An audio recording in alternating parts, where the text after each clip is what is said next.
dear viewers, welcome back to Cybrosys. Today in this video, let's talk about My Time in Odoo Timer. Okay, so here in the My Time menu within the Time Off app, it actually provides a central hub for all time off related information for the currently logged in user.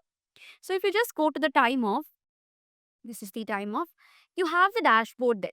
Okay, so here in the dashboard you get the overview, that is the main dashboard actually displays a summary of your time off balances, upcoming requests and a calendar view of your scheduled time off.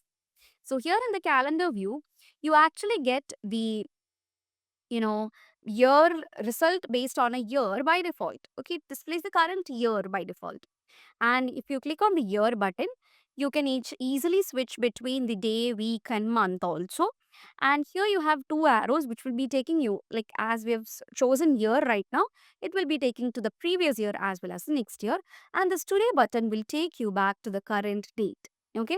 And then you have the time off balances. So each time off type, like you have the paid time off, the compensatory days, the pending requests, and all such things. So it has been shown there, and the summary will also be there. So if you take the paid time off and under the days available, you have this question mark. Okay. If you just put or click on that, such a pop-up appears where you can find the allocated time, the actual time, the approved ones, the planned ones, and the available ones. So you can see the available time. Okay, the total days available you can see there, which is 21. So the allocated ones, that is the time off allocated to you, even the new request is 21.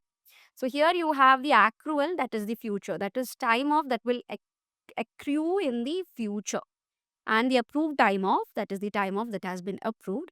Then you have the planned ones, that is the time off that has been requested but not yet approved. And then finally you can see the available one, which is the balance one.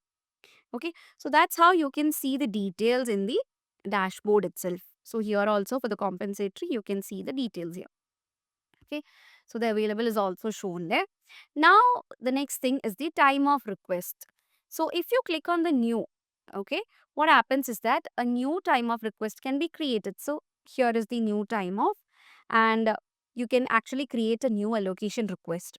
So here you can specify the time of day, and then I'm just changing the date to 1st of February.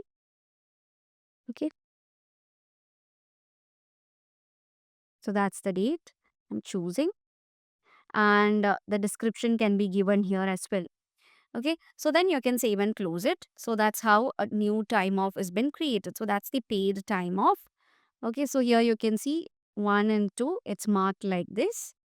So which means it's the paid time off. So this is the color, it shows an orange color. That's the reason why it's in orange. So it's a paid time off. Okay, so here in the My Time, you have My Time Off. So we've seen the dashboard. Here in the dashboard, you have so much more things, which is the time off types and the colors it represents. Okay, the legend things, that is the validated ones, how it looks like, the ones are to be approved, and the refused ones, how all these things looks like. The mandatory days as well as the public holidays is also shown there. Now if you go to My Time, you have My Time Off. So click on that and it displays a list of all your past and present time of request. So if you click on the January, that if you expanded, you can see the time of request which you created. And then this is the one which you created very recently. That was right now you created one, right? So that's it. So this has information which includes time of type, the description, start date, end date, duration, status. Okay. And for the actions, you have the option to click and create a new time off. So just click on new, which will enable you to create a new time off request. Okay, so you all know how to create one. Just now we've created. And then if you go to My Time again, you have My Allocation. So here in this My Allocation, it views or displays all time of allocation that apply to you. Okay, and the information which it provides is the time of types, the amount, the allocation type, and the status. Okay, and the action, that is if you click on new, a new allocation can be created. So you can specify all the details, and if you simply save it, a new allocation has been created for you. See, here's the new allocation. It's not yet approved, it has to be approved. Similarly, in the My Time Off, you can create a new time off by clicking on new. So I'll just put it and save it. I'll show you. So for this state, a new one is created. Okay, so it's how simply you can manage my time section in the time of module of Odoo 18. So I hope that was clear for you guys. Thank you so much for watching and see you guys in the next video.